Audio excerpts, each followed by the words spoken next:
Hello, my name is Persephone, but my friends call me Percy, so you can too. Happy Thanksgiving. How's it going? Happy Thanksgiving. Hopefully. I hope I can get this out on time. My goal is to have this out for Thanksgiving so that my friends that might need some company can have something to listen to. So, fingers crossed, but I am filming this on Tuesday, so only time will tell. So today, we are finally continuing a series called Book and Cook, where we talk about a book while making something that either the characters eat or that is heavily inspired by the story. There's only one other video in this series that I say counts, but I reviewed Fourth Wing while eating a Marine MRE. Combat food was the line of thinking, which some wouldn't count as cooking, but it got hot and steamy in my hand, so I'm gonna say it did. So I'm counting it. But today, we are in my in-laws' kitchen. I'm speaking very quietly into the mic because they don't know that I'm doing this, and I'm trying to be very quick and sneaky about it. But we are starting the book that sparked this idea literally 2 years ago. We're starting where it all began, which is the Pumpkin Spice Cafe. Yeah, that book went viral 2 years ago, so, you know, better late than never. But we're here. I do continue to see this book pop up every single time that the air begins to get crisp or the leaves begin to fall, and I actually had to buy the book because I could not get it from the library in time to do this video, so I ended up buying the audiobook.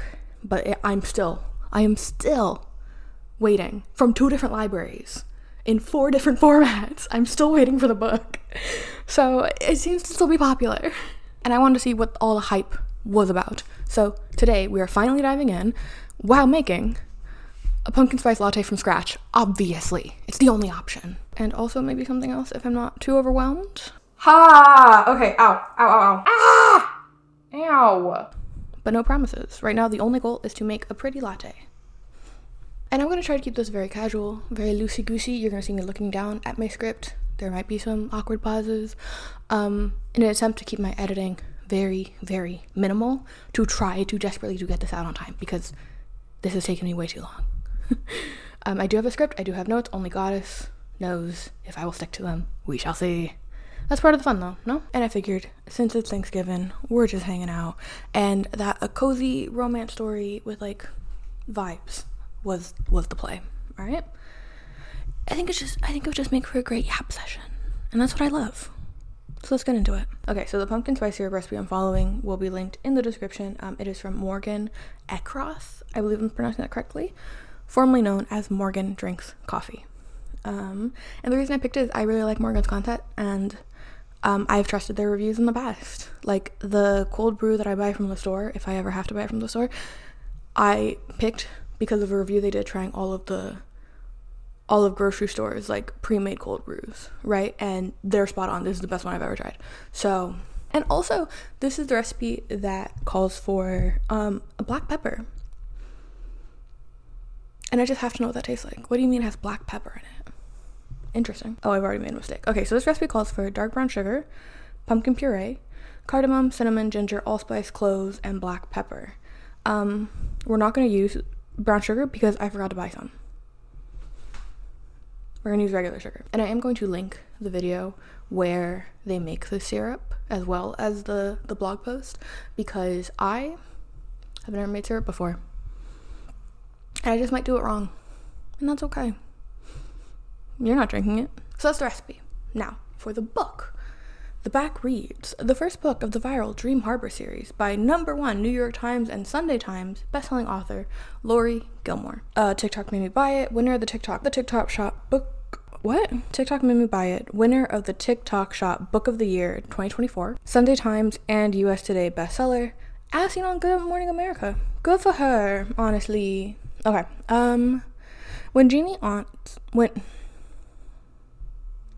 I'm like forgetting how to breathe, and I'm stumbling over my words because I'm so nervous to be filming in my in-laws' kitchen when they can come home at any minute. Forgive me. But we're being sneaky together. When Jeannie's aunt gives her the beloved pumpkin spice cafe in the small town of Dream Harbor, Jeannie jumps at the chance for a fresh start away from her very dull desk job. Logan is a local farmer who avoids Dream Harbor's gossip at all costs. But Jeannie's arrival disrupts Logan's routine, and he wants nothing to do with the irritatingly upbeat new girl, except that he finds himself inexplicably drawn to her. Will Jeannie's happy-go-lucky attitude win over the grumpy but gorgeous Logan, or has the city girl found the one person in town who won't fall for her charm, or her pumpkin spice lattes? The Pumpkin Spice Cafe is a cozy romantic novel with a grumpy ex-sunshine dynamic, a small-town setting, and an HEA, happy ever after, guaranteed. Tropes: grumpy ex-sunshine, small town, found family, spicy. I don't think I've ever seen a book. I need to start making things. Okay, let's start measuring. Okay. This recipe does call for grams, so I have to use a scale. Am I nervous about it? Yes. Okay, I can't open this. Hello? This is my scale. Alright, there we go. Let me get the 100 mils of water, because I can't do that while talking to you, so one sec. I even have cool dishware. Okay, water first. Yay. Now we're gonna measure out these guys on the scale. So, back to the book. I think that blurb is very accurate to what the book is. I read the ginger. So personally, I think that the blurb is pretty accurate to what you find in the book, which is not always the case. I do think it's interesting that it lists the tropes on the back of the book, like grumpy ex-sunshine, small town, found family, spice. Like, it's very TikTok, but it's not the end of the world. And I think if I had seen that at the time of this book being released, I wouldn't mind it as much. And okay, I'll just say this now. This book went super viral when it first came out, right? That's how I remember seeing it. I don't know if it went viral like right when it's released or like a few months later. I don't know. But don't drop that dun-dun-dun. Don't drop that dun-dun-dun. I remember seeing it everywhere, and I remember it being marketed as, oh, that is fresh. I love ginger. Oh, sorry. I don't care about peeling it. I don't. You can't stop me. Ah!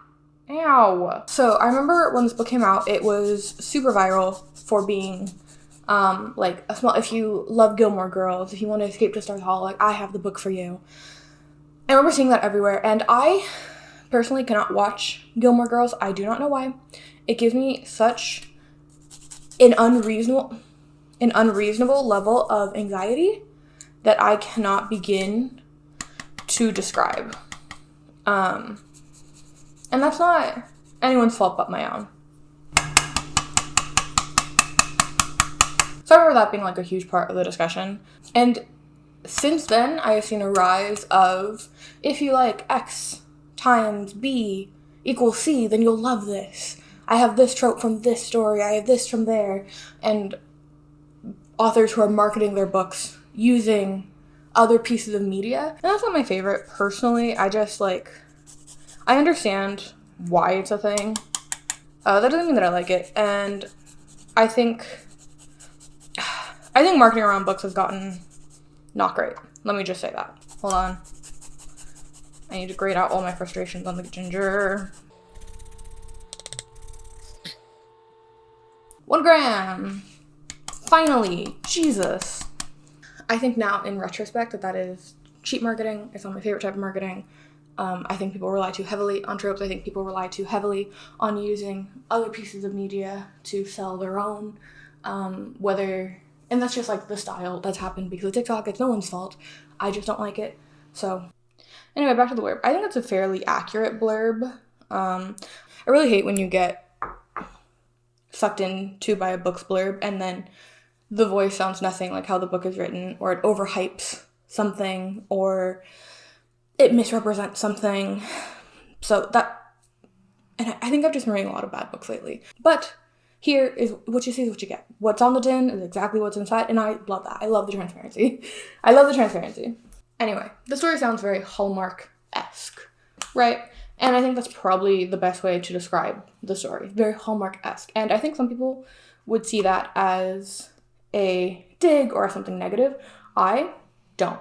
I love Hallmark movies. I think they're very good for the soul. And I think that, like, a romance story with a cozy vibe should feel Hallmark-esque, right? I mean it as a huge compliment, genuinely. Did I do allspice? Yes. I know what I'm doing.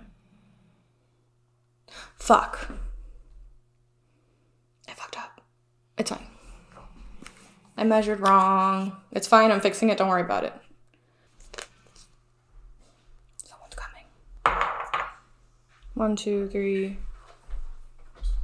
I have completely lost track and now I'm just making shit up. Personally, I think Hallmark stories are good for the soul, and hopefully by the end of this yap session, you will too.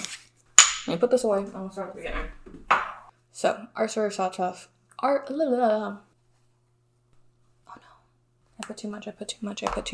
Anyway, our story starts off 6 a.m.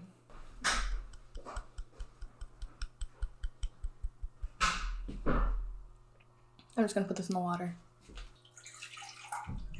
Everything is stuck in my container, so I'm gonna dump this in and dump water in here and then use that to wash it out. Yes? Am I a genius or am I dumb? No, I'm a genius. Yay! Nice. We moved over to the stove, which might have been where we needed to be in the first place. But hey, you live and you learn, you know? So far, I've put all the herbs in here, and now it's heating up. So it's gonna smell good in a second. So, our story starts off at 6 a.m. with our main girl, Jeannie, thinking that tonight is the night where she might have to kill a man for the first time. I wish I was kidding. That is such a funny opening line. It made me laugh out loud, and it made me realize, oh, I'm here for a good time. Right on. I love that. I went away and over. Man. But Jeannie, she's recently moved to Dream Harbor to inherit her aunt Dot's beloved cafe, the pumpkin spice cafe in question. She has lived there so far for about 2 weeks, and for the past 3 nights, she has not been able to sleep at all. Something's been keeping her up. There's scratching and there's banging, but she cannot figure out what it is. It's happening in the back alley behind the cafe. Her apartment above cafe, right? But tonight, night 3, the sounds have been worse than they have been, period. And she is fed up. She's tired. And she hears someone trying to break in the back. And she decides, all right, well, time to kill a man. She grabs the bat. And she's like, I don't have a choice. I don't know what to do here. Whoa, I moved that way too high. Jesus. I don't know what I'm doing. Yay.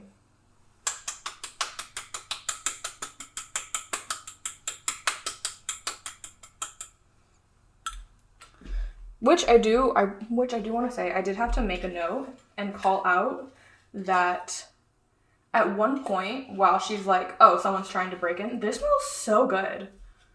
Wow. I didn't put in the pumpkin. God damn it.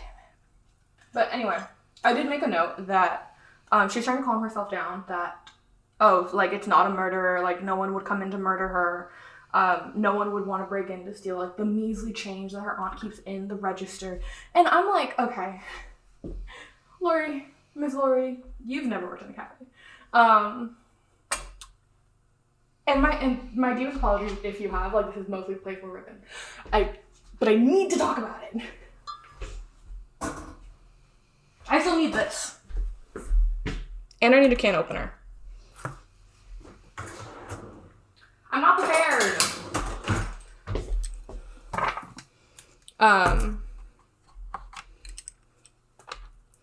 But no, there's no way that she's worked in a cafe. And do you want to know why? Because you don't keep money in a register. You don't. And also it wouldn't be measly change.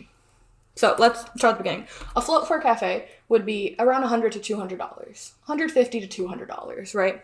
And there's no way that is staying in the cafe overnight. I don't care how small and idyllic your town is, that's not happening. Because that would be counted out at the end of the night, and the deposit would be made, put separately into the safe, bringing the float back down to $150, whatever cash they got, gets put into the deposit, put away. And in doing that, in making the deposit, you're also putting the cash away. You just don't keep it there. You need to keep track of where it goes and who touches it. Even if Jeannie, the one who lives there, is the only one that ever touches the money, you still need to keep track, because money goes missing.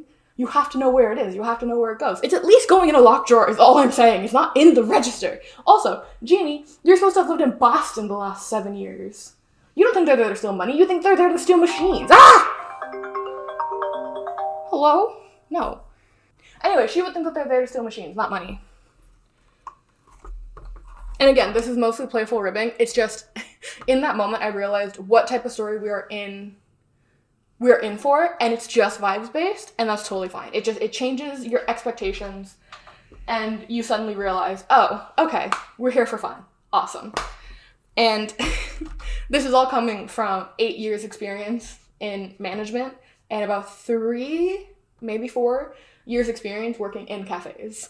That's why it stuck out to me. And again, this is very playful ribbing, but it's one of those things where you realize, oh, okay, I see where we are now. I've caught up. Awesome. What type of story this is. And I was 80% correct. We are here for mostly vibes. And I will call out when I was wrong. Or what surprised me in a good way, right?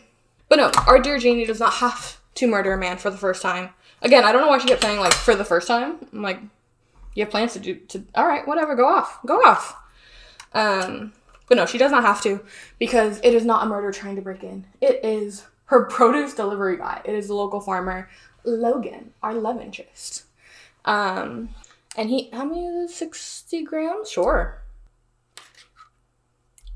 But yeah, Logan, that's way too much. Oh, that's really, I did not need a whole can. Gosh darn it. That's fine. Whatever. But Logan, our hot local farmer, big beard, flannel clad, armful of gourds. All right, 5 to 7 minutes on the stove. It is 1:01. Beautiful. Okay. Back to the hot local delivery man while this simmers. So yeah, his name is Logan. I really like the name Logan personally, and I love a beard, and I love a flannel clad man. So this is the first time that we are having a love interest where I'm like, oh, he actually might be my type. Normally they're not, and I don't know why that's the case. But this time, I was interested. But yeah, he does a weekly delivery of produce to the cafe, which we never see anyone order a smoothie. Ever. And it's never really brought up. No, it's brought up once more. But it's such a weird thing. Like, and if you think about it, it's like, how many smoothies are they going through that you have to weekly produce delivery of smoothies? Whatever. He's hot. I'm not gonna think about it that hard. Clean as you go. Into the dishwasher. Okay. I think now is an appropriate time to mention that this book is dual POV between Jeannie and Logan with alternating chapters. And so we immediately switch into his POV to get his side of this incident. And I want to take a moment to mention my book, Found Adrift, which I'm currently working on republishing. We're doing a reprint. It's going to be a whole thing, okay? You guys will be the first to know, don't worry. But it's also dual POV with the main female character running a cafe in order to start over in life in a quaint coastal small town. But they both came out in 2023. So they literally came out like a couple months apart. I think hers came out in September and mine came out in July. I don't know what the fuck was in the water that year I don't know. But I wanted to mention it in case anyone had read Found Adrift and was like, hey, you're just being a hater anytime I criticize this book, even though I really like this book, but that's not true. I just want to yap. But the reason why I bring up the dual POV and why it's important is because specifically in this chapter, I don't like Jeannie. Only in chapter 2. It's from Logan's POV, and it's the first time meeting, and she like changes. I don't know what it is. She's written like this intentional, quirky, blundering mess of a girl, and it's just a little thick, kind of like this syrup currently, and it's just got on my nerves a little bit. And like I said, I can't watch Gilmore Girls, but she reminded me a lot of Lorelai when she is being immature and annoying. But you're not supposed to like her in those moments because that's what she's learning a lesson, right? You know what I mean? But specifically like that, but it's written as if it's meant to be a positive thing. But it's only in this chapter. So I don't know what it is. So, like, she almost hits Logan in the head with a baseball bat. And then in her relief, oh, you're not here to murder me? Oh my God, you need to hear all these things. And she starts spilling out what's been happening this past week. And how she's, like, on edge. She's being kept up all night. She hasn't slept really in about 3 days because of all these things happening in the back alley. And, like, that makes sense. Her spilling her guts makes complete sense. But then she, like, forces him to have a cup of coffee with her. It's like, no, you're coming in. Here's a cup of coffee. Plant it in front of him. Drink with me, blah, blah, blah, blah. And she keeps pouring out. And she goes, well, what are we going to do about it? And I was there like, the fuck you mean we? That's a you problem. Don't be including other people in your issues. No. Ugh. And it's one thing to be like, oh, what do you think? But it's another thing to be like, here are all the things that's wrong. How are we gonna solve it, stranger? Shut the fuck up. That pissed me off.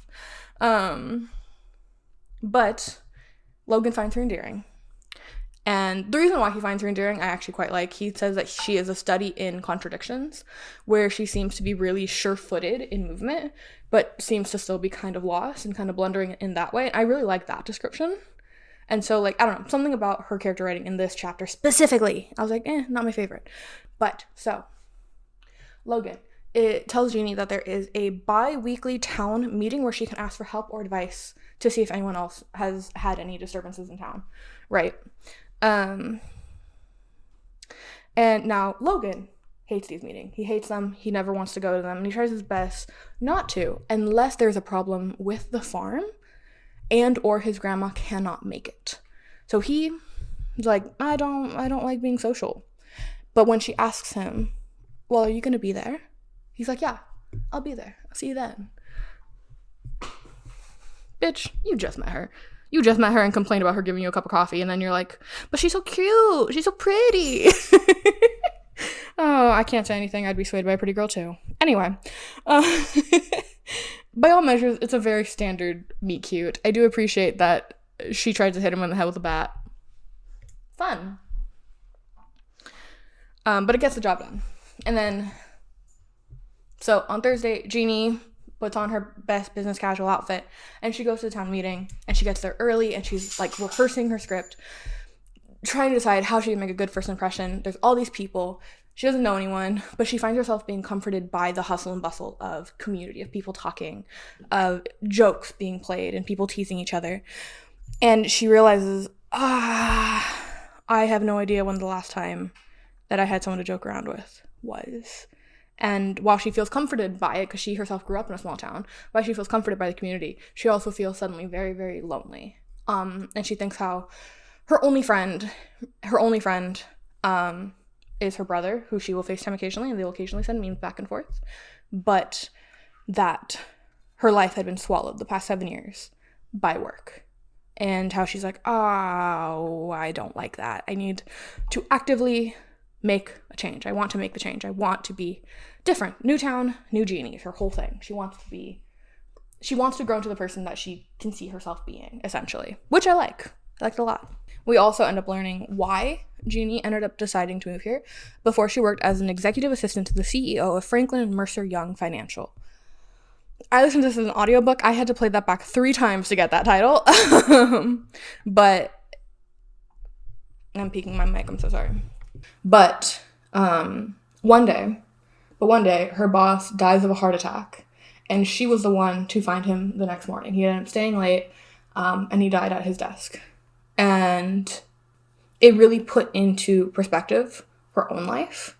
How I need to get this off the heat. I've just been yapping.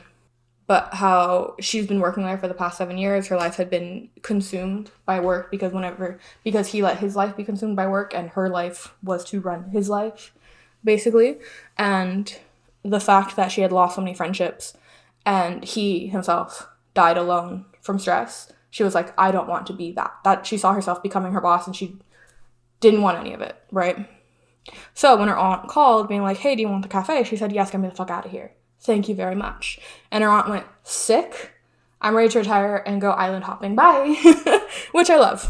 And I don't know. I really love this through line of Jeannie wanting to better herself, right? And like she looks around Dream Harbor and people look like they age well. That yes, they're wrinkly and they're old, but they don't look haggard and they look fulfilled in life. And that's what she wants. And I think that's important to have if you're going to have a romance where meeting someone changes your life, you know? I think it's important that that is settled.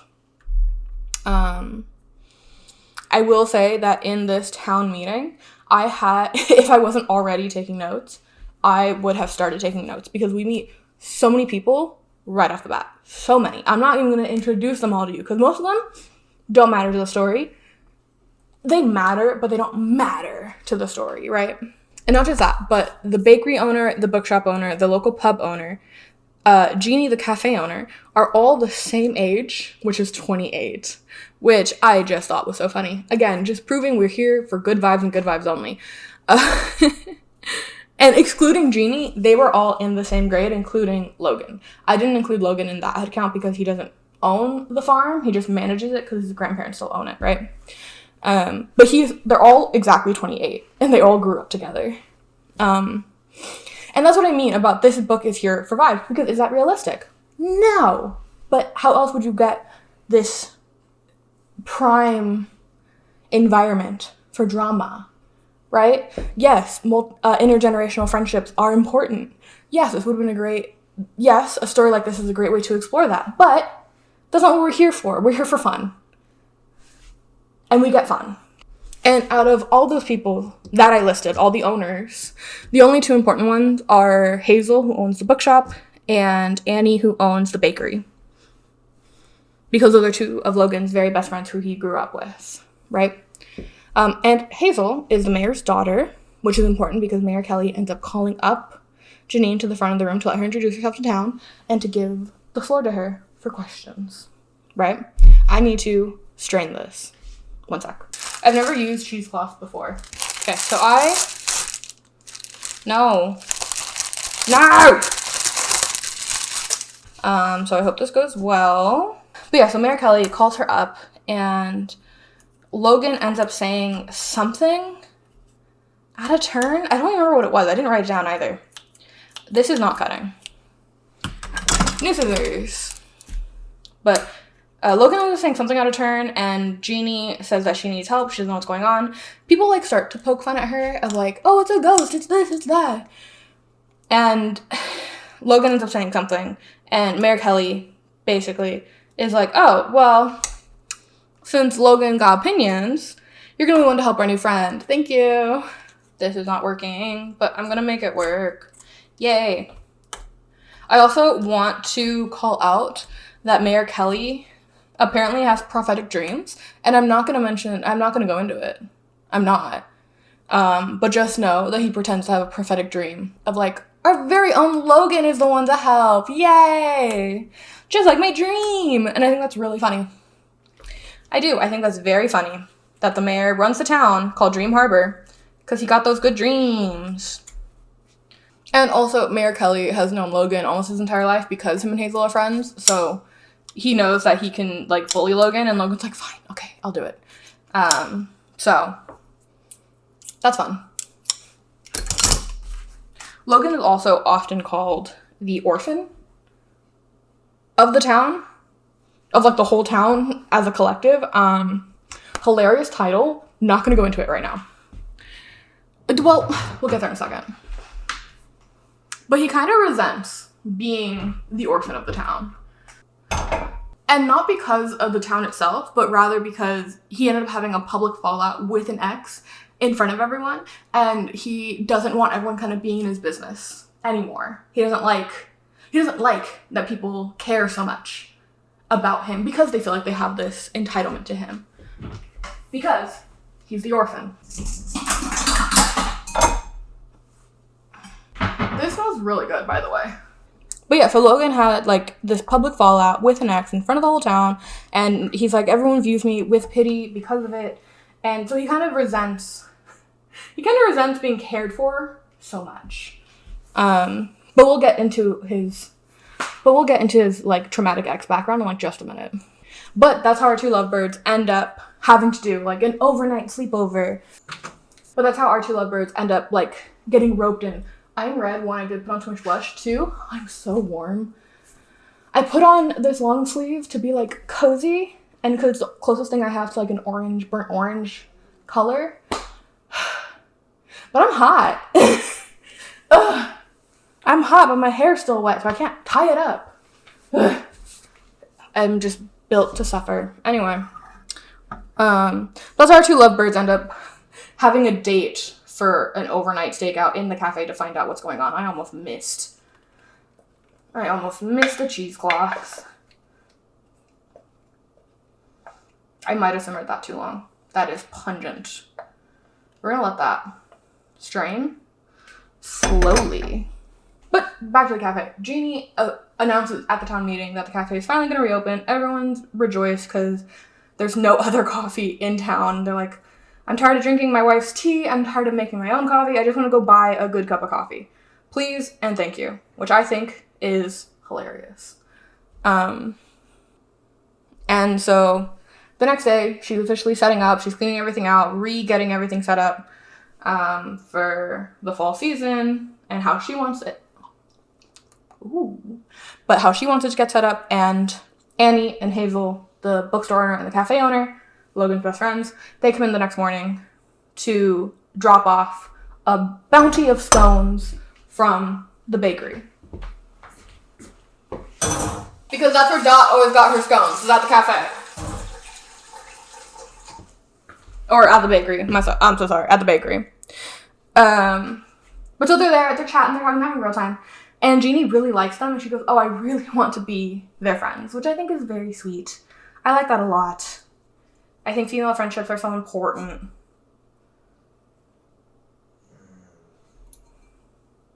Okay, it's going. It's little by little. It's too hot for me to touch.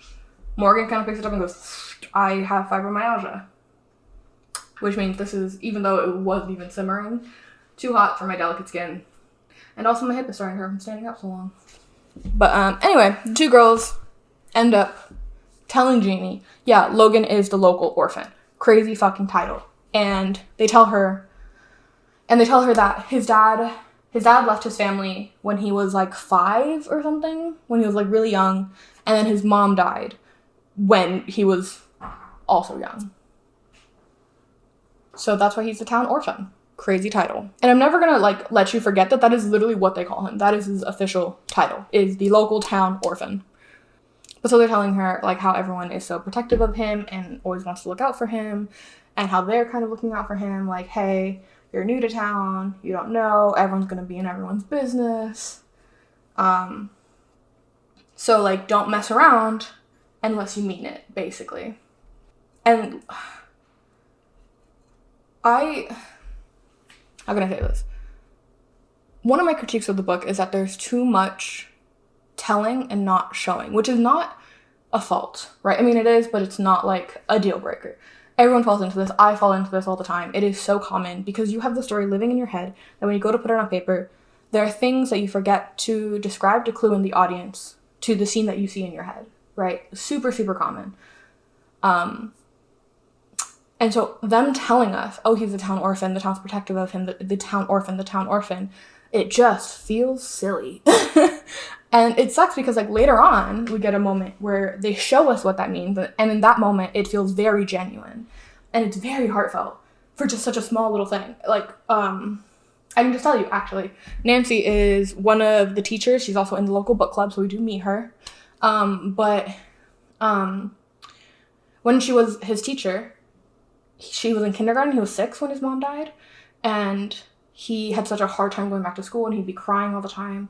And she had a stuffed elephant on her desk that she would give to him, and like every time you wanted to cry, just give it a hug. And like during reading time, she would put him on her lap and just hold him while she read to the class, right?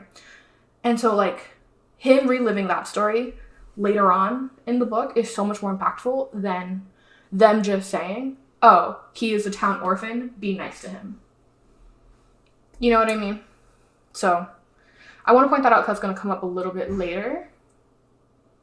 But me saying the town orphan started to feel really fucking silly. It started to feel really silly. So, But them going to warn her kind of primes her when Logan comes in later that day, and he is like, hey, your lock is broken. I noticed your lock was broken on the back door when you ripped it open the other day. Like, I have a spare lock. Let me come put it in for you. And also here's some earplugs since you haven't been able to sleep. Right? Incredibly, incredibly thoughtful. Is this going? Yes, incredibly slowly. And she finds herself attracted to him. Him being thoughtful is really attractive. He's really handsome. But then she thinks back to the girl's warning, and she's like, I really like him, but I'm kind of too much of a mess, and if everyone's really protective of him, something worth protecting, I'm not going to mess with that, basically, right? And that's kind of how this entire story goes, of this back and forth of, I want to, but I shouldn't. I want to, but I shouldn't. And for half of the book, it's very effective, and then it gets less effective.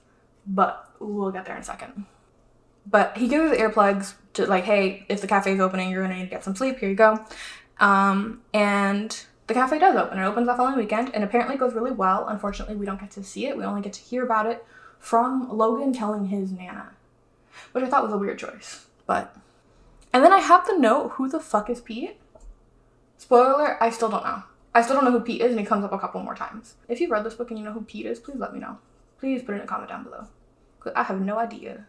I think the reason why we ended up seeing it from Logan's point of view is because we needed to meet his Nana, his grandma, and kind of learn her personality and who she is and how that's important to him and how she's important to him. And we get to learn about what Logan's public humiliation was. Okay, so last year, at the town's biggest festival event, it is the Christmas tree lighting. It's like the big thing to happen all year. At that event, Logan brought his then girlfriend, and he proposed to her right after the lighting happened. So he worked with Mayor Kelly and was like, hey, I want to do this thing with Lucy. Can you help me set it up? And he teed him up and everything. And she didn't say no in front of every single person that he's ever known his entire life and that he cares about, but she didn't say yes. She took off running. Yeah, she turned and ran, and then got on a train to Boston and never came back. And you never heard from her again. That is so fucked up. That is so fucked up. What the hell? What are you talking about? I need this to straighten faster. Do I need the cheesecloth? This feels really thick for cheesecloth. What if I cheat? Do we care if I cheat and just put it through the mess strainer? Just don't tell Morgan I cheated, okay? I think I did this wrong. But it smells good. So do I care? Not really. It's still warm. Okay. I don't like that feeling. I don't like this feeling. It's hot. I don't like, It's fine. It's fine. I'm fine. It's only warm and it still hurts. Ha! Okay. Ow. Ow, ow, ow. I'm okay and it's fine. I'm totally fine. I promise. As I am full of immediate regret. God darn it. I did this wrong. I need a new piece of cheesecloth. We're gonna try this again. I don't know why I'm trying to freeball when I literally said I don't know what I'm doing. But I think I can fix it. I think I just cooked it down too much. So my solution is to add more water and add more sugar. And I think that's really it. Because syrup is a 1-to-1 ratio. And so I know the texture it's supposed to be. So we're going to give this a try. And if it comes out awful, it's not Morgan's fault. It's mine. I did it wrong. But that's okay. Vibes. And I'm going to add a little more pumpkin. I like pumpkin. It still tastes good. You know what? Hell yeah. But, what was I saying? Oh, yeah. No, this public humiliation that he suffered where, like, Lucy left him at the proposal and ran off and he never heard from her again. And that's crazy. That shit left me gobsmacked. And this is where I realized, oh, it's not just vibes. It's mostly vibes, but not just vibes. Because, well, yes, that is huge, dramatic thing that happens, right? And while, yes, it's like this over-the-top dramatic thing that happens, it is still grounded in this emotional vulnerability that sticks with Logan throughout the rest of the story. And I think that is so important. So let me I have pepper in my throat. Let me backtrack and get to what I mean about like emotional vulnerability. So Logan comes out to the cafe for a stakeout. I will say, I don't know what the fuck this cafe looks like. I don't know where they are. They're in the back of the cafe, but the back of the cafe is like a kitchenette, no? Or are they in a hallway? Because in my head, it's like stairs lead straight down to the door. So they're just like in this weird hallway here, right next to the door. I don't know. But that happens. And so he comes, he sleeps over, she brings out a bunch of snacks, and they're sitting there eating. They're up till like 2, 3 in the morning before they get into sleeping bags that Logan brought. And I did not expect this from this book. Let me like look at you. I didn't expect this to happen in this book. Jeannie tells Logan about her boss dying and how that affected her and how that's part of the reason why she's here, right? And how the past 7 years of her life have been completely swallowed up. But she also tells him about the only time that she ever got sick. A few years ago, she got this horrible flu where she was out of work for like a week. And he was like, well, everyone gets sick. And she goes, no, you don't understand. I could not physically get out of bed, and not a single person checked in on me. No one called me. No one wondered where I was, if I was okay. And she was so sick that she ended up throwing up on the kitchen floor. And it took 3 days for her to muster the strength to be able to clean it. And no one was there to help, basically. And it's this very... I'm not really explaining it correctly, and unfortunately I did the audiobook, so I can't even read the excerpt. But it is so wonderfully vulnerable. It is so wonderfully vulnerable, and it's very real. This ache of loneliness, of no one called to check up on me, and that terrified me. That was a very real moment, and I was like, oh, you're here to play, okay. Followed up by Logan telling this vulnerability about like this fear of abandonment, of Lucy running out on him and how insecure that made him feel. And that also follows him throughout the story. This fear of abandonment keeps coming up the same way that her fear of loneliness keeps coming up. And them talking in the sleeping bags at night was beautifully vulnerable. And there was such an emotional truth to it. And I was like, oh, we're here to play, baby. And so that's what I mean about like 80% vibes, 20% genuine, real, like raw emotion. Please stop simmering at me. I'm scared. And he ends up telling her. He doesn't know how to really respond to her crying, and he's holding her. And he's like, next time you throw up, call me, and I will come clean it up for you. Which is, it's so sweet. It's so vulnerable. And that's not even like a romantic thing. It's an intimate thing, yeah, but it's not romantic. And it's probably one of my favorite lines in the entire book. Hold on. Dog needs to pee.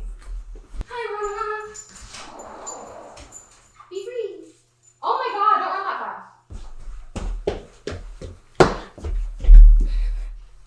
fast. And in that moment, like, they're both just incredibly vulnerable, and I really like that. And I think that is something that is missing from a lot of these cozy, vibey romance books, that emotional heartbeat. And this one has it, which I love, and that's what, it took me by such a pleasant surprise. I love that. And they're about to kiss, but then the sounds are back. The sounds are back. There's banging and there's scratching. They both go outside, him first, because he's like, let me protect you, big strong man. Which is also like a running theme, is like he has this urge to want to protect because she is smaller than him, which it's fine. I actually quite like...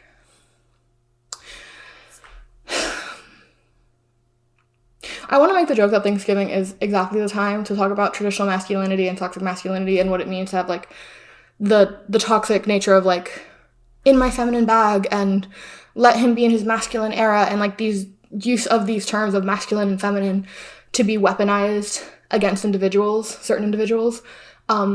Thanksgiving is the perfect time to bring that up, but I'm not going to. Just know I want to. But I think it's... I gotta go. I forgot I have therapy.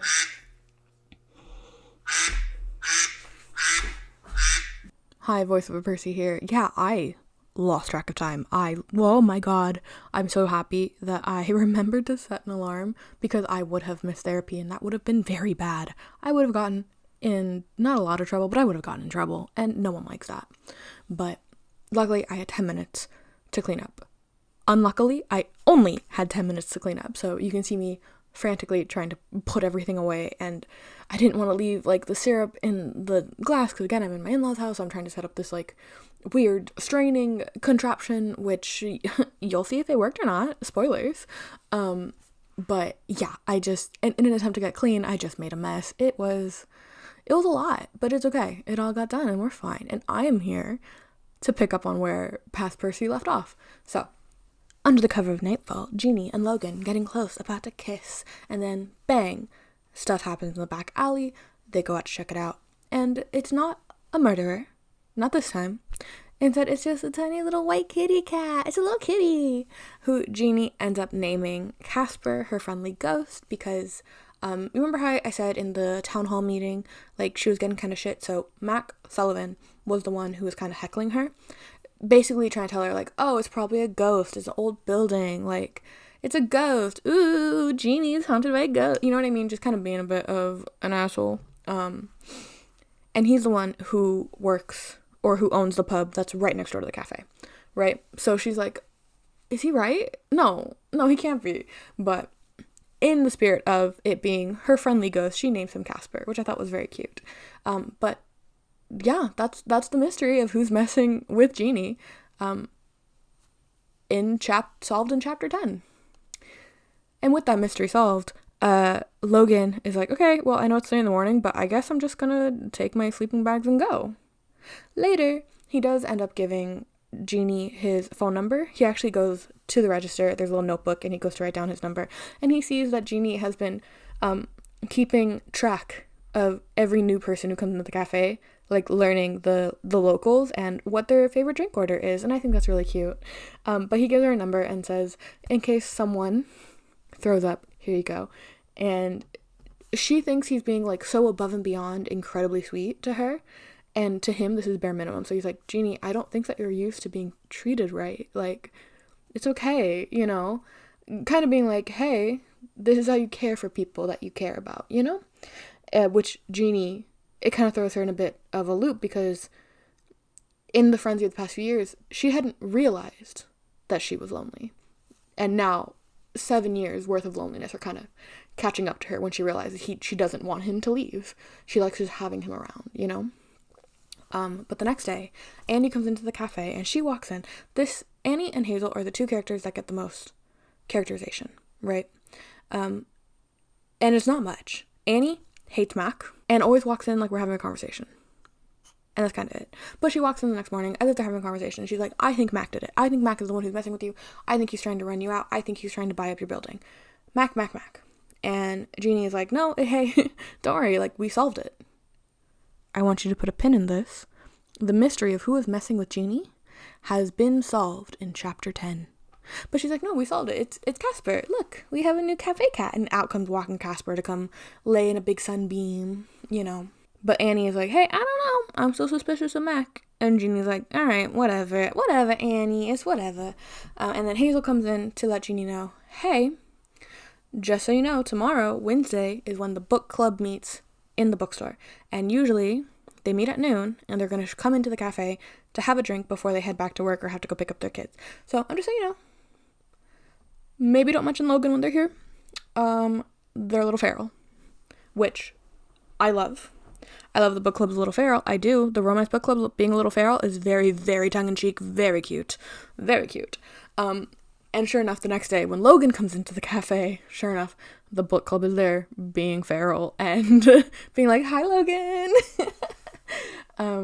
But they welcome Jeannie with open arms, and they tell Jeannie how Lucy really used Logan to make herself feel better and to escape her own life. Not that she actually cared about him.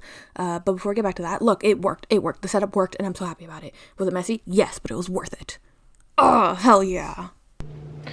Okay, hello. So, syrup is done draining. I don't have my mic out. This is just the raw camera audio because I'm gonna make whipped cream. I was unsure about it, but I'm gonna do it. I think it's worth it. I think you're worth it. I think I'm worth it. And I can't talk while doing that because it's gonna be way too loud with the whisk and the brrrr. So I'm gonna do that.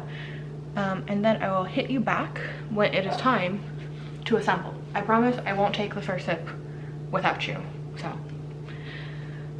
yeah, let's go. This took a lot longer than I thought it was going to. So instead of a fully caffeinated one, we're gonna do a half calf. I'm using my Nespresso machine. No, Nespresso does not make green machines. I painted this one myself. I used to work for Nespresso. And yeah, that's why I didn't feel bad painting it. I got it for free. That's why she's green and she has a little bit of gold right there. I don't know if you can tell, there's a little bit of gold. But they also don't even make this machine anymore, so I don't know what to tell you. Okay, syrup. I'm so scared. Okay. I don't know how much syrup to put in.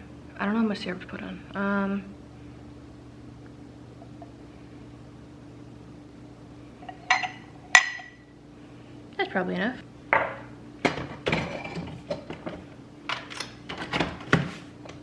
That's the one. A two. A three. Okay. Let's get that. Oh, it smells good. Ooh, that smells good. Okay. I'm excited.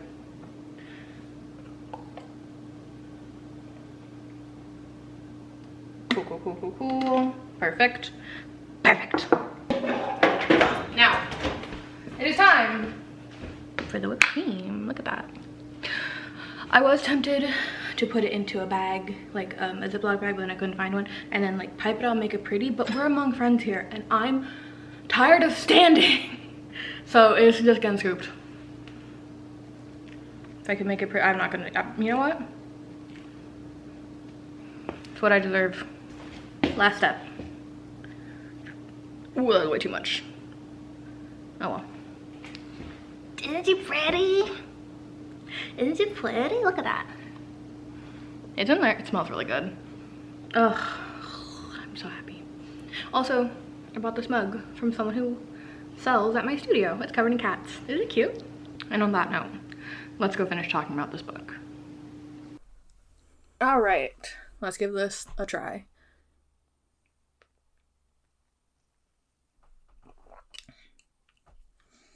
That fucks. Oh my god. Oh, that's so good.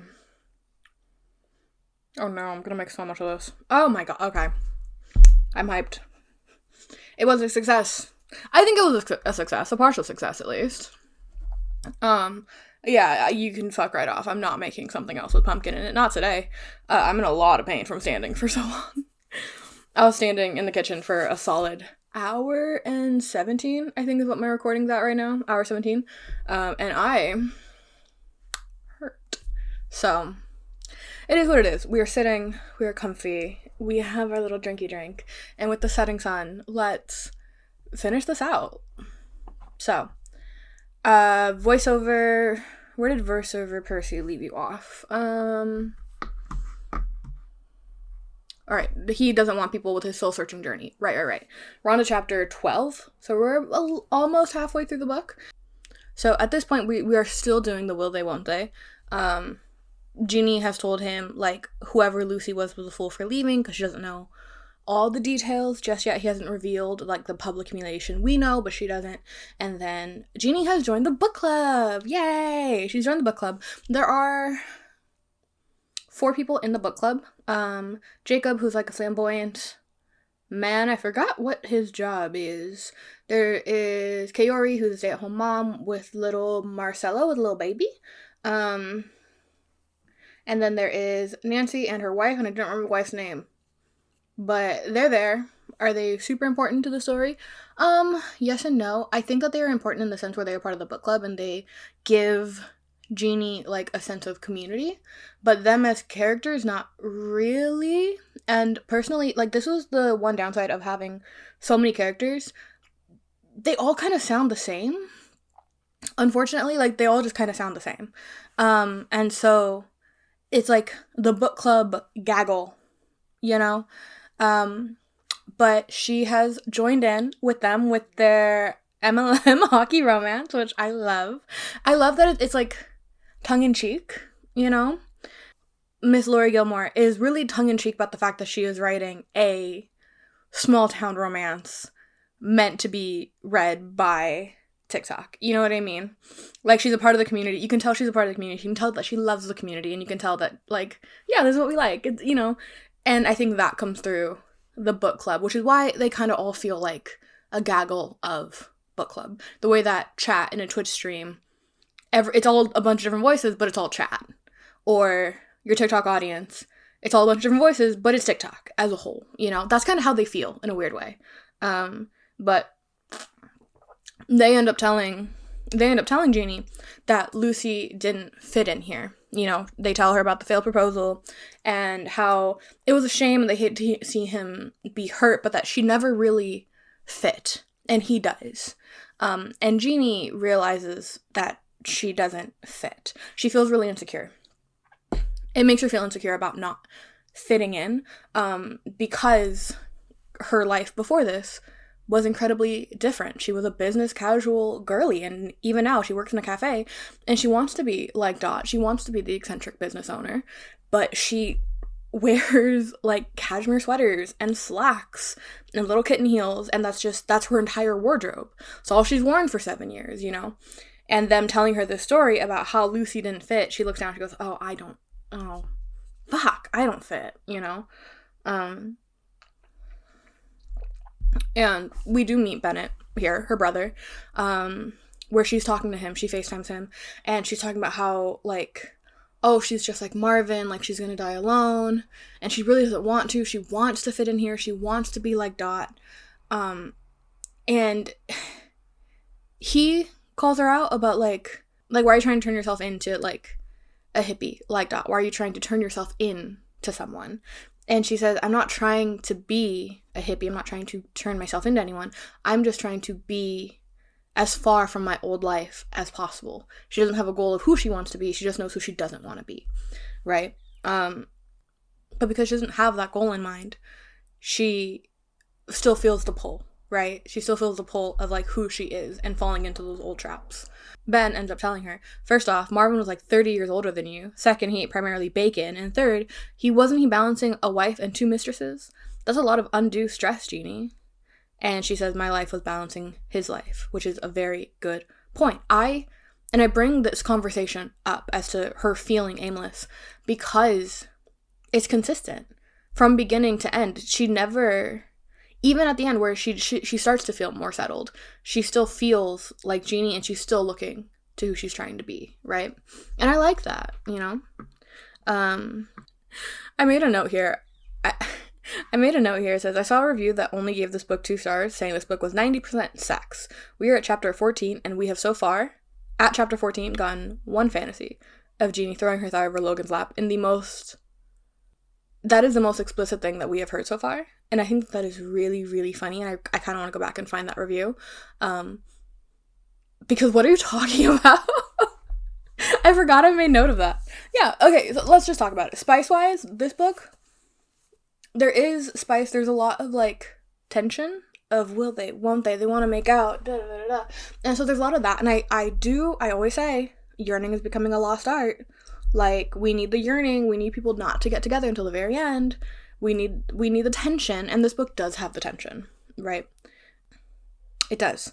There is a but in that sentence, and it is being saved for a few chapters from now. And unfortunately, like, just wait and see. It'll make sense. But there is a but in that sentence. You did hear correct. But yeah, life goes on. Jeannie is setting up the tent for the farmer's market, which she didn't know that she was doing. She didn't know that the cafe sets up a farmer's market stand every Sunday. Norman did not tell her, which is interesting, to put a little pin in that. But Logan, being the little lustrous boy he is, he does show up. He's saying that, like, oh, I'm here to check on Annie, and I'm here to check on Hazel. Hazel doesn't sell at the farmer's market, but he's like, I'm here to check on Annie. But he sees Jeannie, and he's like, well, I have a job now. I am now taking care of your tent. Please and thank you. What I think is just very funny. He's lying to himself, and because it's very clear he's lying to himself, it's very tongue-in-cheek, it's very cute. I do think Logan's very cute as a male love interest. As the pro hater of male love interest, I do think he's very cute. But he's trying to help her. He's trying to set up the sandbags, right? But there's a storm coming in. It's a coastal storm. If you have not had a coastal storm, those winds are terrifying. It starts pouring rain. A huge gust of wind comes in, picks up Jeannie's tent, and takes it flying. It is gone, with sandbags and all. And Logan is so determined to help her. He grabs her hand and they take off running in the rain. And she is giggling and kicking her feet. And she feels light for the first time. And she goes, oh, maybe I could be here. Maybe this does feel right with me. You know, maybe it does feel right with him. And this, her having this realization as they're running down the street hand in hand, chasing after a tent in the rain, feels like such old school rom-com. I was giggling and kicking my feet. I was like, this is cute. It's cute. And then they kind of just leave it's really cute. And then they just, like, leave the tent. They're like, well, we can't, it gets stuck in a tree, and, like, we can't cut it down. So they leave it, and they go inside to go, like, dry off and change and everything. And I'm like, you had shit at the farmer's market. What the fuck do you mean? Go get your shit. And I made a note of it, and luckily, in the next chapter, they do go get it. I need you to know they do go back and get their stuff. But for a whole chapter, as they are dripping wet, in the dark, like, they kiss for the first time. The tension is high. They succumb to the tension. It finally happens. I'm like, ain't your shit at the fucking farmer's market? Stop littering. God! But yeah, she gets really hot and bothered seeing him, like, oh, so good. Seeing him run after her tent. And honestly, I would too. I'm like, wait, for me? You know what I mean? I don't know. I really like that moment. The power goes, they're making out up against the wall. He has her pinned. The power goes out, and she goes, wait. And he immediately drops like a hot, sorry. I'll get out of here. I was too pushy. My bad. Goodbye. And she goes, no, hold on. Hold on. You're not going anywhere. The power went out, and I should probably go help Norman. That's all. I thought that was really nice. It's just cute. They're just cute, okay? They're just cute. In this chapter, we also learned that Norman has a huge crush on Dot, on Aunt Dottie. So I think we technically learned that at the farmer's market. I think the girlies, Anna and Hazel, they tell her, like, oh no, we think that Norman, like, had a thing for Dot. And then now that she, like, power goes out, she stops making out with her big hot man. She goes downstairs to help, and he like snaps at her. Basically, she comes down, like, he's like, oh, about time. She's like, I had to change. And he snaps at her, like, not, like, Dot didn't train her enough, trying to be mean. But because she has worked in really high-stress financial situations of people snapping at her, she takes it like a champ, which this is actually written very well. It's a small thing, but as someone who has worked retail management, it is a very similar deflection technique. So it just, like she's like, you know what I mean? I saw it and I was like, oh no, you've deflected before. But she deflects by saying, I told her you've been such a huge help to me, so thank you. And it makes him sad. He instantly feels bad. He goes, okay, fine. And in that moment, like, you can tell that it's not that he dislikes Jeannie, it's that he is mad at Dot for leaving. And because this entire time, I don't think I've mentioned it because it has barely come up. It's come up twice up until now. Norman doesn't like Jeannie. She's thought this entire time that she's been having a hard time, like, dealing with him because, oh, he doesn't like me. This is where it fully starts to come out that he doesn't like her, right? But after that, Norman and Jeannie eventually go back and get the cross. It's just mentioned. We don't see it. They go and they get it, bring everything back, blah, blah, blah. Everything's fine. Later that week, the Sullivan's Pub is doing trivia. Like, you know, I said one of the pub owners was one of the 28-year-olds that we're invested in. His name is Max Sullivan. He owns the pub. Him and Anna, the bakery owner, are going to be enemies to lovers. They're apparently arch rivals. They fucking hate each other. They've hated each other their entire lives. What have you. Doesn't matter. He owns the pub. That's where they are. And apparently this town loves an event. Everyone comes out. This town loves an event. Give them a festival, a club, a meeting, a class, and they are on board. And I love that. Because that does give small town. Have I lived in a small town? No, I'm from the Bay Area. It's massive. We have some small town aspects given wherever your home like neighborhood is, but as in the Bay Area is actually strangely small and everyone knows everyone. You're gonna run into people all the time. But not genuine small town. But it tickles my brain. I love that people are there. I love that it's bustling. I also love that fucking Pete heckles from across the bar. One line. Did I write down? No. All I wrote down was, who the fuck is Pete? With 2 question marks this time. Because I still don't know who he is. Ugh. But they have trivia night. There's, like, romantic tension everywhere. Hazel and Noah were caught staring at each other at the same time that Jeannie and Logan were staring at each other. So out of the 4 of them, none of them noticed that they were just sitting in silence for a while until Anna came up and was like, hey, what the fuck is this vibe? Come on. Like, what's going on? And that made me laugh out loud. But in the hustle and bustle, Logan comes up to Jeannie and he goes, let me walk you home. Keep in mind, she lives right next door. But she was like, thanks, it's so far, thank you. And that made me smile. And then they end up making out in the side alleyway. And honestly, good for them. Hot and steamy. I do love it. And that's why, like, the tension, it did make me blush. It do make you blush. Because it's not explicit. It's just, like, a little steamy. Like, yeah, pick her up and kiss her in the back alleyway. We're ignoring that it probably smells like trash. That's not the point here. It's hot. And it was. It made me blush. And in this, like, hot makeout session, she does invite him up to her apartment. And he's like, ugh, that is, like, that might make this a little too real for me, right? Because they have started kind of seeing each other in secret by this point since the tension broke and they started making out. And they're like, well, let's just, like, this is just for us. Like, we don't need to put a label on it. We don't need to talk about it, right? He doesn't want to get involved with anyone publicly, and she's like, that's fine by me, right? So they're doing this in secret, and that's part of what makes it hot. They're doing this in secret in the back alley.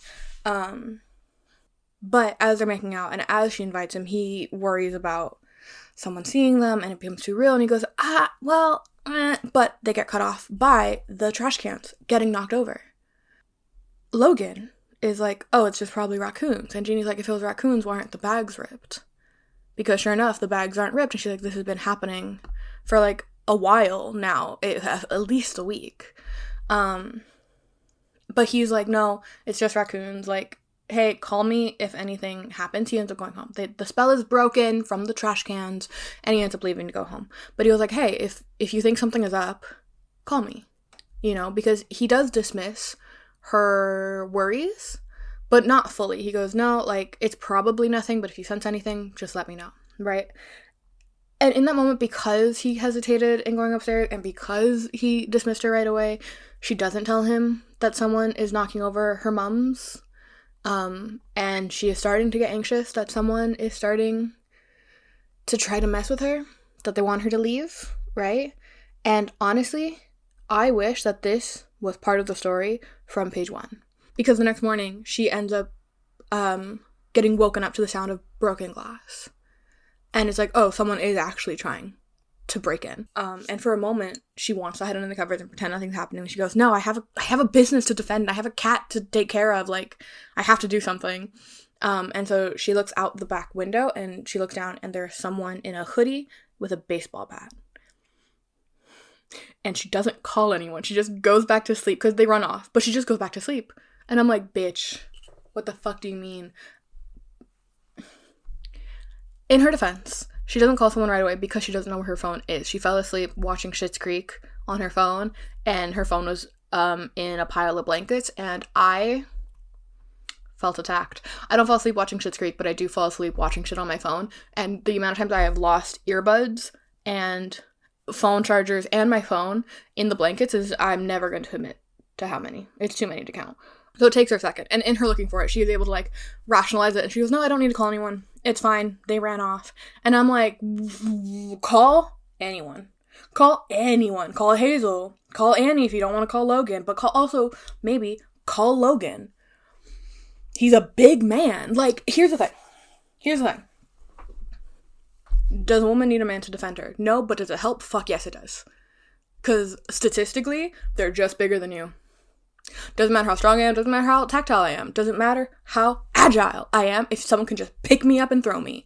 So get a big man on your side, or a big woman. Get someone big on your side. That's all I'm saying. Alright?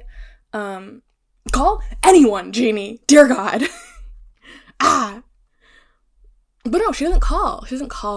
And then the next Thursday, they go back to the town meeting, and they're sitting next to each other, and I think it's him. Yeah, it's him. He thinks, like, oh, maybe being in a secret relationship is harder than being a public one, because I want to hold her hand, I want to kiss her, and I can't, and it's just tearing me up inside, and I'm like, no shit, Sherlock, of course it is. But he finds out about the window being broken, and he gets upset. He's not mad at her, he's mad at himself for, one, not believing her right away about, hey, I think something's kind of up, and him, like, dismissing it. He's mad at himself. And then he's mad that she won't let him fix it. And again, you don't need a man to fix anything. You don't need a man to fix jack shit. But is it helpful to have a big body around? Yes. And he's aware of that. That it's advantageous for him to be a big man. And he's like, I can help, let me help. And she won't. And that's upsetting. And, I love Hazel's a messy bitch. I do love Hazel. She's the love interest in the next one. I'm actually excited. I'll tell you, we'll get this in a second. But Hazel's a messy bitch. And he blurts out, why didn't you call me? And Hazel goes, why would she call you? She could have called me. And he was like, well, what would you have done? And she went, the same thing you would have done. Call the police. And I'm like, yes, bitch. Yes. I love her just kind of being messy and being like, why do you care so much, Logan? Why is this a personal thing for you? If it's not, Jeannie's all of our friend. I love her. That's me. I do want to own a bookshop. First off, I do want to own a bookshop. Two, that's me. That's me as fuck. That, Hazel, you and me, same bitch. But they're being messy. They're in a town meeting, which, by the way, having a town meeting every other Thursday, that's way too many. We can do one Thursday a month. You don't need to do every other Thursday. That shit was pissing me off. Like, what is happening in 2 weeks? You're fine. An emergency town meeting? Sure. But a regularly scheduled every 2 weeks? No. Just have, like, a potluck or something. But this is the moment where I had to go back and check my notes of, like, did I miss who the fuck Pete was? Who the fuck is Pete? Because Deputy Mayor Mindy. She's the former principal. Okay, why does a small town need a deputy mayor? I don't fucking know. But Deputy Mayor Mindy is having an announcement for the fall festival that is coming up. And Jeannie and Logan are still kind of going back and forth. Everyone is talking. And she snaps. Logan. And he feels like, I'm back in high school. I hate this. Which I love. I love the attention to detail there. Deputy Mayor Mindy is talking. Right? She's the one that calls him out. Right. And then the next line goes, you and Jeannie must be discussing how you want to judge the costume contest, since that's what we're talking about right now. And apparently Pete is the one who says it. And I'm like, but what do you mean? What do you mean Pete is the one who says it? What do you mean? Because who the fuck is Pete? And then later they're like, he wants to ask Jeannie something else, but he doesn't want to get caught again. He doesn't want to get caught talking again. He's like, oh, Pete is going to sign me up for something else. And I'm like, who the fuck is Pete? Who the fuck is Pete?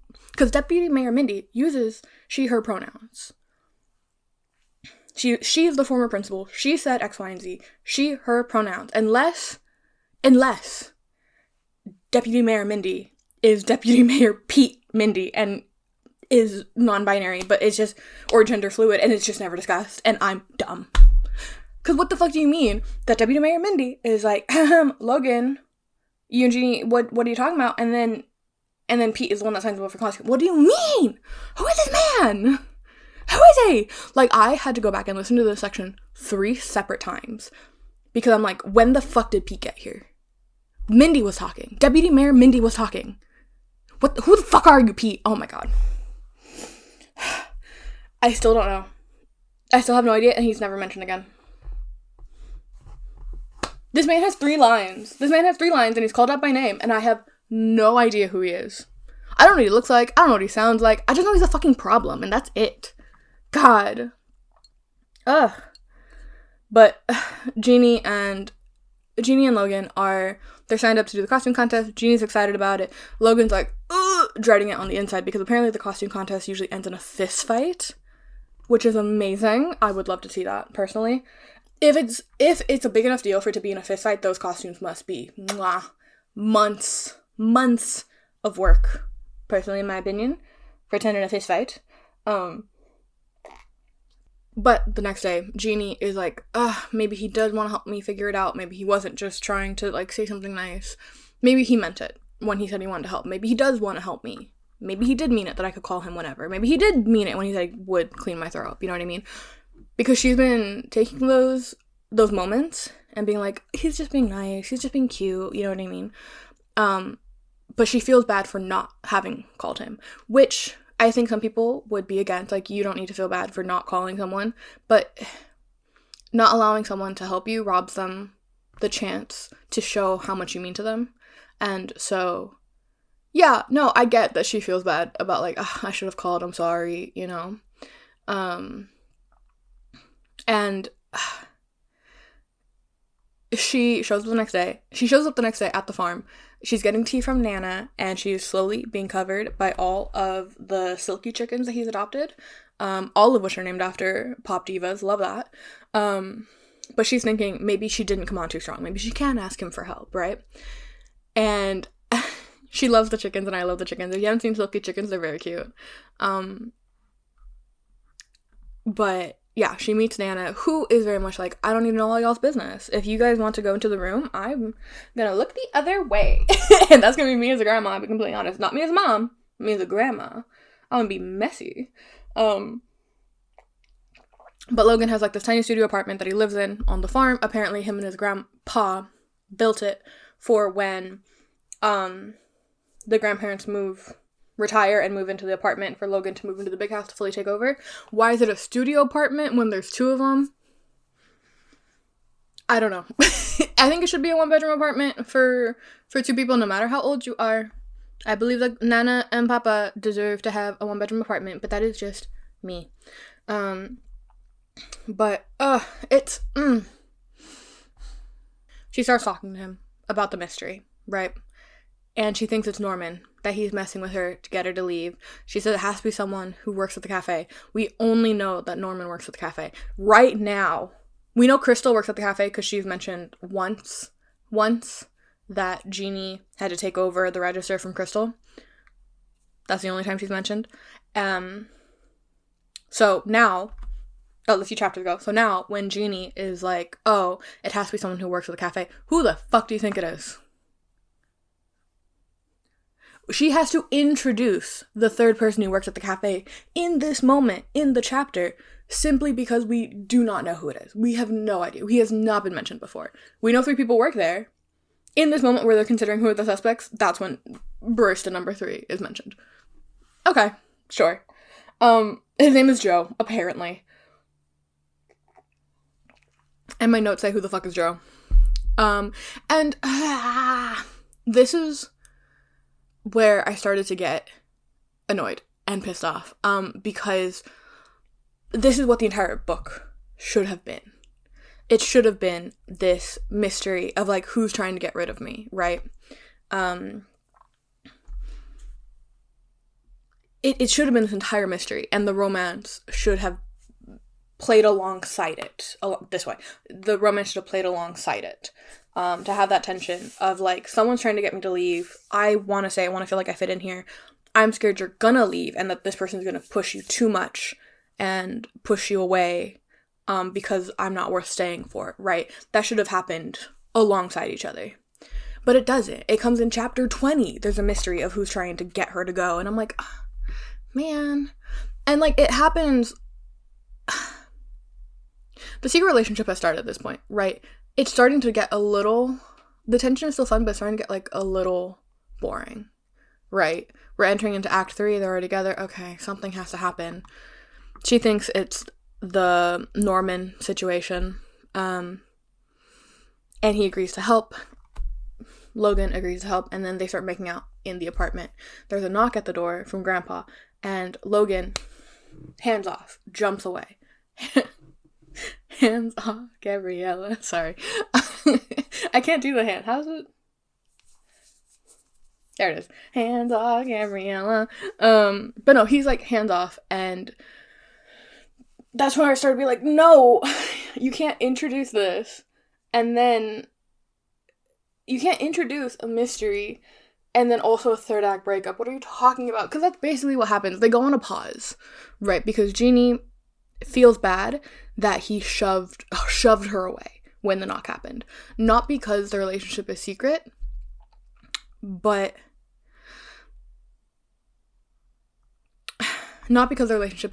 because it feels like the relationship is shameful, right? And that's when it's not fun anymore. If it's secret and you want to keep it away from people, that's totally fine, in my opinion. You can make out in dark hallways, you can make out in behind locked doors, but if someone comes knocking, you're not, like, elbowing the person to get away from you. Because then it feels like, oh, it's me. I'm the issue. It's not that you want to keep your life private, it's that you want to keep me hidden. And that's a very different thing. And that's what Jeannie is starting to feel here. And I was like, that is a good conflict, but I don't want a third act breakup when a mystery is being introduced. God! Man. So they go on a pause. It's not a full break, it's a pause. Fine. Noah ends up, I haven't mentioned Noah, he is the captain. I should have mentioned him in the lineup of 28-year-olds. He's also 28, but he didn't grow up in town. He is the captain of the SS something or other. Is it here? No. He owns a boat and does, like, boat tours for Dream Harbor, right? He's Hazel's love interest in the next one. But he is Logan's guy best friend. He's really close with the girlies. He grew up with them. But Noah, he really appreciates as being someone who didn't grow up in town, who wasn't there at the tree lighting ceremony, who is just, like, his guy pal, right? Because they're pals, he comes to check on Logan, because Logan hasn't talked to anyone since last Tuesday for trivia night. And not only does he want to check on his friend, but he also is like, hey, what do you think about me asking out Hazel? You know, I know she's like a sister to you, but, like, I think she's hot. And Logan starts to be fiercely protective over her. And he starts to get fiercely protective over her and also over Noah, which I think is really nice that he realizes that, like, he doesn't want them together because he wants to protect both of them. He thinks that they probably won't be a good match, and having both of them end up being hurt is not worth it. You know what I mean? It's not just, get away from my sister. It's, I love both of you, and if you both get hurt, that hurts me because I love you, right? And in that moment, he realizes, fuck, that is all the town has been doing for me. Because in his head, this entire time, he has been thinking of this failed engagement, this public shaming, as, like, an indictment of him and his character, and the town looking at him as a failure. And that's not the case. They care about the engagement. They care about it. They care about the failed engagement, not because it's a failure, but because they're sad that he's hurting. And he's just now realizing that. Which is fine. I like the moment that this happens, because it makes sense for him to put the pieces together. I like that he's protective of both of his friends and not just Hazel. And I like that, again, he feels the moment of getting to love someone is important, right? I did not get that he thought the entire town thought of him as a failure at all. At all. He's, like, a little too blasé about it. It feels a little bit too much like he was just embarrassed, not that they looked at him in shame. Because those are two very different things. Shame and embarrassment are two very different things, and the entire book felt like just embarrassment, but it turns out it was shame, and that felt, like, a little unsatisfying, but I was like, whatever. And we're at chapter 21 now, and around this time I was like, fuck, this book started out so strong and now it feels like it's coming apart at the seams, and I don't want that to be the case. Yeah, I started to get, like, kind of stressed because of it. Because I knew I wanted to talk about it and I was excited to talk about it. But I was like, man, no, stay good. But with this realization in tow, he realizes that he is mad that he let Lucy ruin the things that he loved. That he loved being a part of the town culture and going to tree lighting ceremonies and going to the festivals and not going to the town meetings, but, like, being a part of the community. He loved it. And now he had felt this sense of separation from it.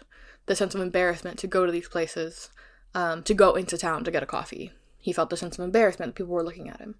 And he's mad that he let Lucy ruin that for him. And not just that, but he let Lucy, who's not here anymore, who he hasn't heard from, ruin the concept of a new woman in his life. Because he is scared that Jeannie was going to be just like her and abandon him just like Lucy did. Right? And so the town is getting ready to set up for the fall festival. He goes into town to talk to Jeannie. He shows up to the cafe, and she is sitting on the floor crying. Not for any real wrong issue. She just got really overwhelmed because and I wish that we had seen this. Again, we're just being told that this happened. I wish that we had seen this. She's sitting on the floor crying about wanting the festival to go well and wanting to do well and to run the stall and to run the costume contest, and to actually feel like she's part of the community. There's one of the big events. She wants to put her best foot forward, and everything just kind of went wrong that morning. Things were cold, the fridge, like the dishwasher wasn't working, like a lot of things just kind of went wrong, and unfortunately we don't see it. It's fine. We will talk about that at the end. And they have a nice little heart-to-heart. He sits down with her, and they talk it out, and he's like, okay, we'll work on this together, and let's go to the festival together. And she's like, together, and he's like, yes, together. So he helps her set up for the festival the next day, or that night. They set up for the festival that night, and they set up for the festival that night. They're selling apple cider, like hot apple cider, pumpkin spice lattes, and then I think they're next to Annie, who's selling like a scone of some type, right? Or candy apples. They go, they do a little soft launch, they're holding hands, he's kissing her cheek, they're leaning on each other, they judge the costume contest, a fist fight almost breaks out, but it doesn't, and I won't tell you who wins. But I think it's very funny. All that happens, it goes well. They go home, they finally have sex. And it's pretty good. There's a good amount of spice. I think this book, 3 on the spice scale, I think it's nice. It's a cozy type of spice. Where it's like, oh, this makes sense. It doesn't feel forced. There's the right amount of tension. And then the release happens and it's great. Nice. It feels like it fits in the story. I like it a lot. Well, they finally have sex. It's a great time. They're loving it. Ba-da-ba-ba-ba. I'm loving it. The next morning, he finds realty papers on her dining table. Since Jeannie has taken on the cafe, the first thing that happened when she went to get the paperwork transferred into her name, the realtor that was doing the transaction has been hounding her to sell. If you don't know, realtors make commission on every sale that they make, and this would sell for a pretty fucking penny. And Jeannie, at the very, very, very beginning of the story, was like, hey, I don't think I want to sell. I think I'm attached. I guess you can... I'll take a look. I'll take a look to see what things in the area, same size, have sold for in the past. I'll take a look. You know? But the entire time, she hasn't really thought of it because she's like, oh, I don't super want to sell. You know what I mean? At one point, like a few chapters ago, she was looking through the paperwork because it finally showed up. And she was like, man, I could move somewhere and have a nice little house to myself. And she realizes, but then I don't get to run the cafe and that's not worth it. And then they have sex. The next morning, that paperwork is still sprawled out everywhere on the desk because she's not thinking about it because it's not a real offer. And he gets upset. He woke up the morning planning to tell her that he loved her. It's only been 3 weeks, mind you. But he woke up the morning planning to tell her that he loved her. And now he's saying, hey, they should cool it off. He can't do this. that, hey, maybe it's not a good idea, because he thinks, oh, she's gonna sell, oh, she's gonna leave just like everyone else. And he's genuinely triggered by this. And in my head, I'm like, I don't know if you love her if you don't want to listen to her when she talks, because she is outright saying that, like, she's not going anywhere. And she saw you with the paperwork and told you, like, hey, don't worry about it. I'm not selling. I was just looking. But I'm not selling. I've decided. And he still is like, ugh, about it. Which, in his defense, he does have a lot of abandonment issues that he needs to work on. He's being triggered, etc., etc. And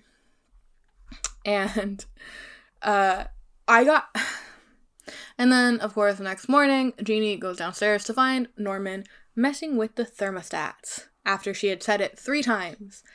He keeps turning it down, and people are complaining about how cold it is. And at this point, I was like, I'm irritated. This feels pedantic. We know it's Norman. We've been known it's Norman, because there's no other person it could be at all.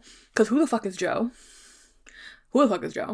And now we also did a 3rd act breakup because of being triggered by and not having a conversation. What the fuck? You know what I mean? Like, it started to get me. And I know I'm complaining. But don't worry. We're circling back in a moment. Stick with me. Norman tells Jeannie that he's mad that Dot did not sell him the cafe, that he just gave it to Jeannie. He has been working there his entire adult life. He thought that he deserved the chance to buy it, and he tried to buy it, and she said no. And so he quits, leaving Jeannie in the lurch because he's the one with the most experience of how things work. Again, I wish that we saw her struggle, maybe not knowing how the machines work. Where's the cleaner to descale, stuff like that, because she says, oh, he's the only one that knows how to do all these things, but we don't know what those things are. I will say, after Norman leaves, Jeannie takes over the register, and the chapter ends with her saying, hey, Marco, the usual, which I think is a good callback, because at the beginning of the book, she thought about, like, man, how nice would it be to be able to say, hey, so-and-so, the usual, and actually know what it means, and to actually be a part of the community, and actually be the local cafe owner. So I thought that was, like, a very quiet, clean callback to the beginning of, like, her wants, right? But then we cut to Logan, and apparently he has just been deep cleaning the farm, just cleaning up shit, just cleaning up after the animals, cleaning the house, just deep cleaning. Apparently he cleans when he's upset, and I think that's really funny that he didn't know he did that, because they start giving him shit. His Nana and his 2 girlies, Anna and Hazel, they show up, and he's like, well, what's wrong with cleaning? And they're like, you only clean when you're upset, and he goes, but, like, he just doesn't know what to say to that. I think that's very sweet. But the girlies show up, and they beat him up. Not literally, but they beat him up, and they give him a speech about, like, why are you letting your abandonment issues win? You know you have these issues. You know you have these triggers. Like, Jeannie is not Lucy. She told you she's staying. Would she, what was it? Would she join the local book club if she was leaving? Would she sign up for baking classes if she was leaving? Would she be signed up for trivia if she was leaving? No. She wants to be here. She's told you she wants to be here. She's shown you she wants to be here. You're being a bitch. And he goes, fuck, I'm being a bitch. And he acknowledges that it is, in fact, his fault. And after realizing his god-awful mistake of letting his triggers win and take over and drown out the people who actually matter, he literally runs to the cafe to proclaim his love, as if running through a fucking airport. And I love that. I love the melodrama. I love it. And he comes in, declares his love. She doesn't want to talk to him. She's on break in the back. And he's talking to Joe Schmo, who the fuck is Joe? He's talking to Joe, being like, hey, is Jeannie here? And he's like, I don't know. But he's like, is Jeannie here? And he starts talking out to the wall, basically, where she's on the other side of. And Joe caves. And he goes, okay, fine, she's on break. Please stop. He starts proclaiming his love. And she realizes how vulnerable that is for him as someone who doesn't want the town knowing his business, for him to suddenly be proudly and welcomingly proclaiming everything in front of everyone who has hushed. The crowd hushed. Listening in, being nosy as fuck. She feels bad about him doing that because she knows he doesn't want to. She knows how vulnerable and soft he is about that. And he goes, okay, I'm not awful. You don't need to do that. You don't need to, like, hurt yourself. What's the word? I don't know. You don't need to punish yourself in this way. I'm not going to let you do that. And so she goes out to take him to the apartment to go talk. There were boos as they left. The crowd booed them as they left, and I love that. But they talk. And she says that she is not Lucy. She cannot be Lucy. She cannot be who he needs her to be. As if to say, I can't be the best version of Lucy. I can only be the best version of me. If you want someone to fix you and to be the replacement Lucy to make you feel better about her leaving, that's not going to be me. And I really love this moment because she realizes that, like, she hasn't changed. She's been having this entire journey about, like, I want to change, I want to be better, I want to be this ideal cafe owner who knows people's orders and who's quirky and weird, and now she feels settled. She feels like she belongs here. She feels like she has started to find a home here, and she hasn't changed at all.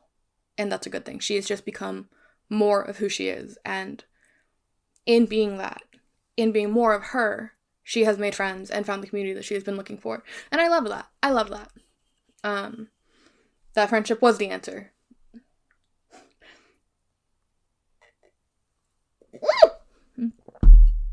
Ah! The whipped cream betrayed me. We're gonna pretend I don't have that. Oh my god damn, it's in my hair.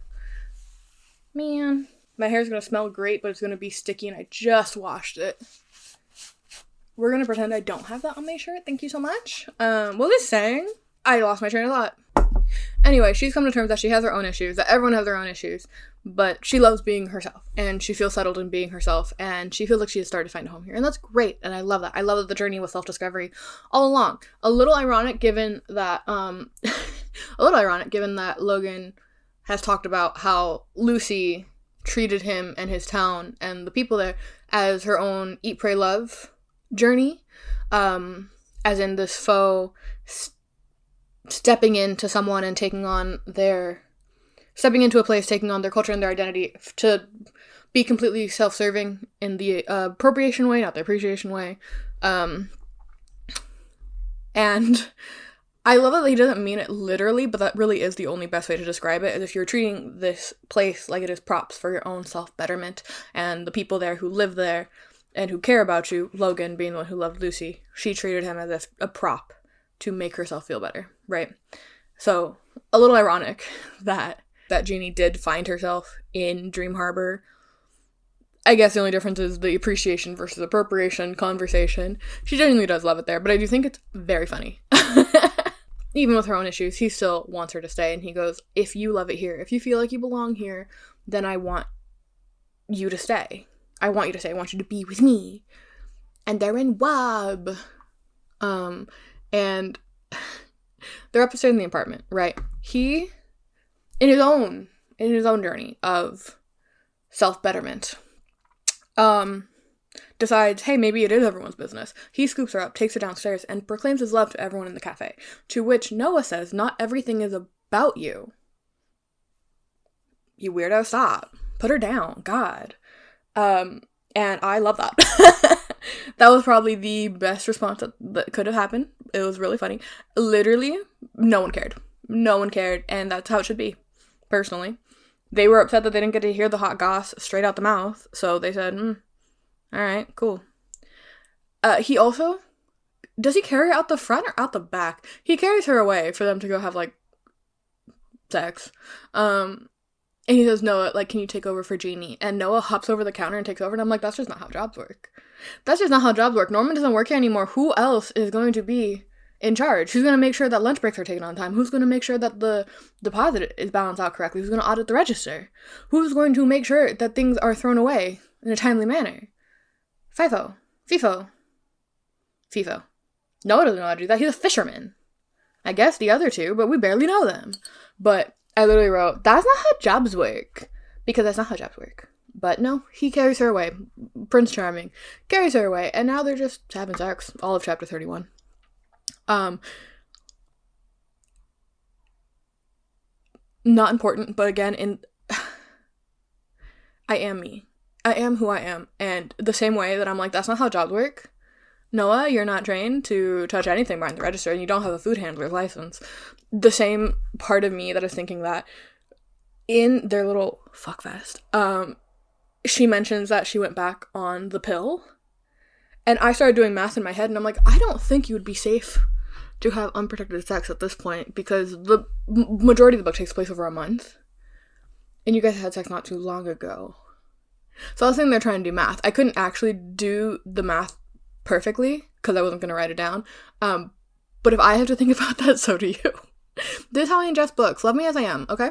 Yeah, that is, like, the major end of the book, and then the final chapter is the girlies, Anna, Hazel, and Jeannie. They're all sitting in the cafe, they're drinking their pumpkin spice lattes. Apparently they've started doing this every Wednesday, I think, and they're just gossiping. They're having, like, their weekly hangout session, and it is pouring rain outside, buckets and buckets of rain, and Noah comes running in looking for Hazel, being like, hey, is that book I ordered, is that in yet? And she's like, right now? You need that right now? And he's like, yeah, if you could, that'd be great. Soaking wet. And she was like, okay, sure. I got shipment today. Let's go take a look. Two of them leave, setting up this guy. But Anna says that apparently Noah just keeps ordering books as an excuse to come see Hazel, like, every other day. And honestly, I fucks with it. I'm excited for the next one. I am. But so that happens, and then Aunt Dot shows back up. We finally get to see the grand Aunt Dot. And she is vibey. I kind of like her. She smells like patchouli. She seems like she'd be kind of fun. She'd either be really fun or really insufferable, and there's no in between. I think that she'd be fun. She reminds me of people I do pottery with, and I love that.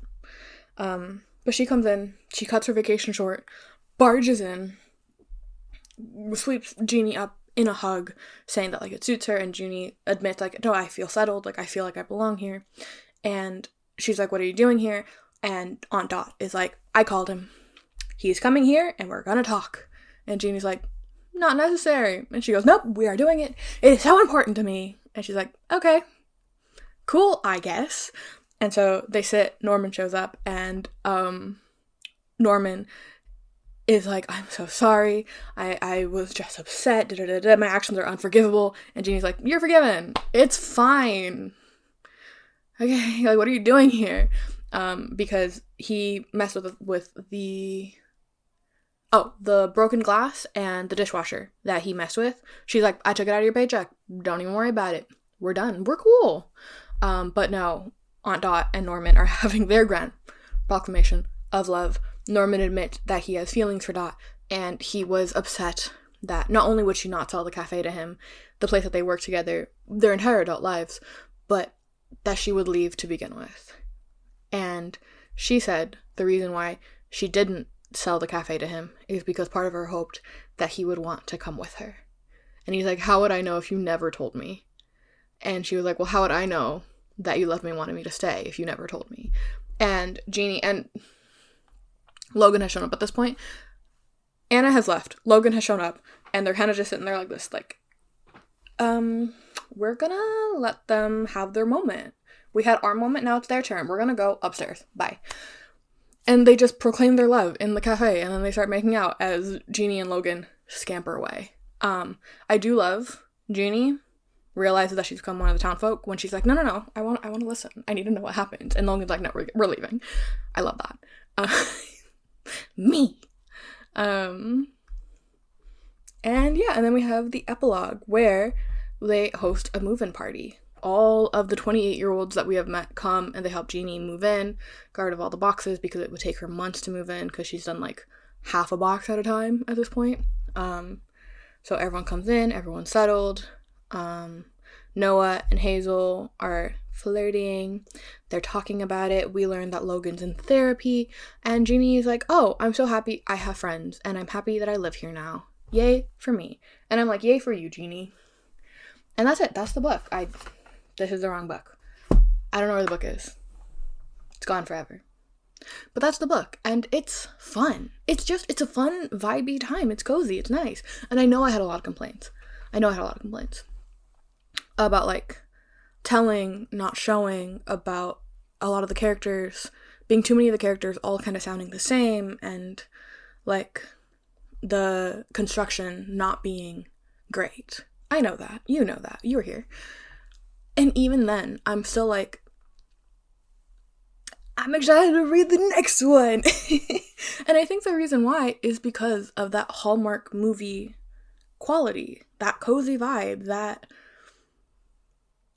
you know it's going to end with a happily ever after, but you just want to know how we get there, right? You just want to know the tea, basically. You want to sit and yap with your girlfriends while drinking a cute little pumpkin spice latte, even if you spill it all over yourself. Don't you love? Yeah. God, that's fucking good. Even then, there is still benefit to reading stories like this because they're just nice. They're balms to the soul. And right now, in the time we're in, we live in interesting times, having balms to the soul is priceless, in my opinion. And this is one of the things that I love about romance. With romance novels, the thing that matters is the emotional beats. Anything else is fair game. You want to do an alien abduction? Go right ahead. You want to do a murder mystery? Go right ahead. Like, you can do literally whatever you want. Romance is such a vessel for talking about other things that matter. Kind of like horror in that way. Horror is a vessel for talking about things that scare us out of society and anxieties and stress. And as long as it's kind of spooky, you can really talk about any topic whatsoever. I feel the same way with horror as I do romance, where the genre is so hyper-specific and yet so broad at the same time. And so being able to hit those emotional beats, that's what matters, and that's what I find interesting about this. Because I've had The Honey Witch on my mind a lot recently. If you haven't read it, I read it in this vlog here. It was 2 years ago for my rainbow romance, where I read 7 different books, each different color of the rainbow, for Pride, all of them being LGBTQ plus IA books, right? And I read The Honey Witch. It was one I was really excited for. And my biggest critique of that book was that the story structure was ass. Characters ass. Prose, fucking fantastic. Beautiful wordsmithing. But I hated every single character because none of them were written as believable characters, and they didn't do things that actually made sense. The story didn't make sense. And I stand by that. And there's a reason why this book in particular is on my mind right now. Hopefully you will see that in the coming months. That project will come out. But it's been on my mind. But how I feel about that book is the exact opposite about how I feel about this book. This book is a little simpler. It doesn't have this grand sweeping prose, and there are moments where visually I'm kind of lost exactly where we are in the space. And I still don't know who the fuck Pete is. You know what I mean? Like, it's not perfect by any means. But the emotional beats are there. Jeannie, specifically the night where they're confessing their issues to one another, it is such a lightning strike of vulnerability in this book, and it grounds everything, and it's consistent.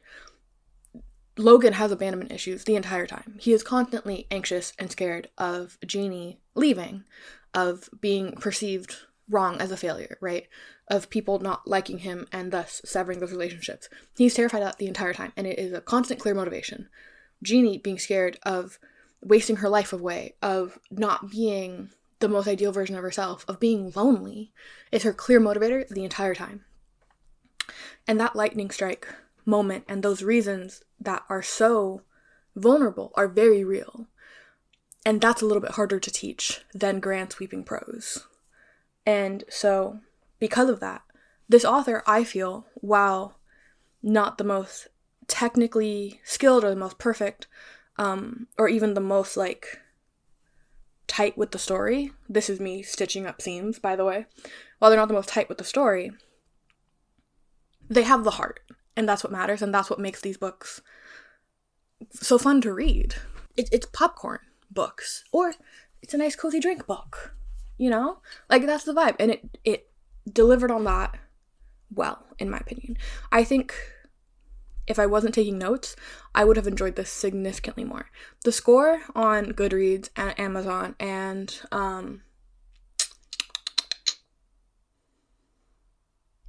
Libby are all like a 3.9. And I second that. I think it's a 3.9, and if I wasn't taking notes, it'd be a solid 4, a 4.2 even, because it's such an enjoyable read because it has that heart, even if it's not technically perfect. Versus something that's much more grand sweeping in prose, but the characters are ass and you don't care. You know, when there's no heart to it, then what's the point? We want something that feels good. We want something, not only something that feels good, that has a happy ending, but something that feels real, that we can see ourselves. It's a moment of escapism with a guaranteed happily ever after. And that's wonderful. Come on. That's sweet. Literally, the best way I think I can describe the pumpkin spice cafe is an overindulgent pumpkin spice latte. Like, it's warm, it's cozy, you enjoy it every now and then, and like you have a fun time yapping about it. Like, that's it. And I'm excited to do the next one, the cinnamon bun bookstore. We're gonna make cinnamon buns, and I think that's fun. So I had a good time reading it. Would I recommend this book? I would say so. And I mean it when I say that Hallmark is good for the soul. Having these happily ever afters, having these low stakes stories with true vulnerability and true heart, because for the short time that you exist in a world like Dream Harbor, like anywhere else, for that moment in time, for those few hours, for that afternoon, you can see yourself having your own happily ever after. You can believe that true love does exist. You can believe that you too deserve to have your Logan or your pumpkin spice cafe or your genie or your own dream harbor. And I think that that is wonderful, and it's one of the reasons why I love reading and writing romance. And so as excited I am to read the next book, I'm excited to write my own next book. So yeah, if you liked this, don't forget to like and subscribe. Comment down below any thought you had whatsoever. I cannot wait to talk about it. If it's your favorite moment that I missed, trust me, I got more stuff I want to talk about. I'm sure I missed things in this. This, again, much more off the cuff, much more, we're just hanging out. I was just here for a good time. And I hope I kept you company for at least a little bit. Bye.